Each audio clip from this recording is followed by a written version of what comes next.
तो ये गाइस आज हम पढ़ेंगे prime minister and chief minister क्या होता है, क्या क्या स्कीम से कैसे बनते हैं, जो जो इम्पोर्टेंट है एग्जाम के लिए वो सब कुछ है इसमें। तो पार्लियामेंट सिस्टम ऑफ गवर्नमेंट में एक प्रेसिडेंट होता है, एक प्राइम मिनिस्टर होता है, एक गवर्नर होता है, चीफ मिनिस्टर होता है। ये दोनों स्टेट में होते हैं, ये दोनों सेंटर पे होते हैं। ये नॉमिनल एग्जीक्यूटिव होते हैं, ये रियल एग्जीक्यूटिव। ये कहने के लिए तो ये सिग्नेचर वगैरह करते हैं, हेड ऑफ कंट्री होते हैं, बट असली काम ये करते हैं। वैसे सेम यहाँ असली काम ये करते हैं, कहने के लिए वहाँ बैठे होते हैं, उनको देखने के लिए सही काम कर रहा है नहीं कर रहा।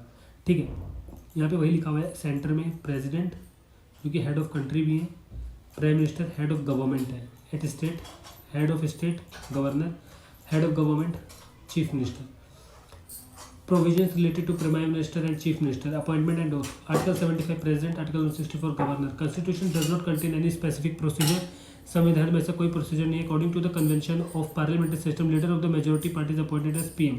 जो भी इलेक्शन में जीतता है उसे पीएम या सीएम बना दिया जाता है। In case of no clear majority, president governor में exercise their personal description in the selection of appoints PM CM.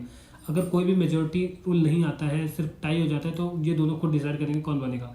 The PM CM has to seek a vote of confidence within a month in their respective houses. अगर कोई भी नहीं जीतता है तो tie हो जाता है, तो प्रेसिडेंट और गवर्नर कहेंगे कि दोनों के दोनों वोट डालो, जिसके पास ज़्यादा MP MLA जाएंगे वही बनेगा प्राइम मिनिस्टर चीफ मिनिस्टर। ठीक है, ये हो गया। Constitutionally PM CM may be A member of any house of the to houses of parliament. PM या CM किसी भी हाउस के मेंबर हो सकते हैं, मतलब PM चाहे तो लोकसभा से हो या राज्यसभा से हो, दोनों चलेगा। वैसे ही चीफ मिनिस्टर चाहे स्टेट लेजिस्लेचर से हो चाहे स्टेट लेजिस्लेटिव से, दोनों से चलेगा। ठीक है, ऐसा नहीं है कि आप लोकसभा से होगे तभी जीतोगे, राज्यसभा से होगे तभी जीतोगे, ऐसा कुछ नहीं है इंपॉर्टेंट।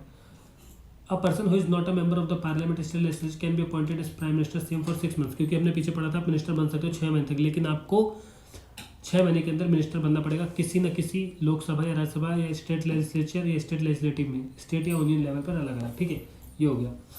टर्म क्या है? Not fixed. लोगों को लगता है कि 5 साल फिक्स है, ऐसा नहीं है, फिक्स ही नहीं है। Hold service during the pleasure of president, जब तक प्रेसिडेंट चाहे तब तक रहते हो।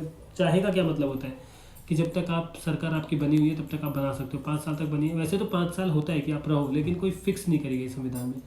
No hold over during pleasure of the governor. Salary determined by parliament, determined by state legislature. Powers and function, article 74 164 council of minister with the PM CM has the head of the to aid and advise the president governor on the exercise of his functions.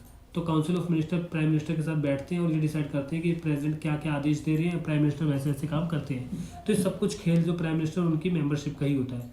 Article 75 164 other ministers be appointed by president governor on the advice of the PM CM। All ministers shall hold office during the pleasure of the president governor and shall be collectively responsible house legislative assembly of the state.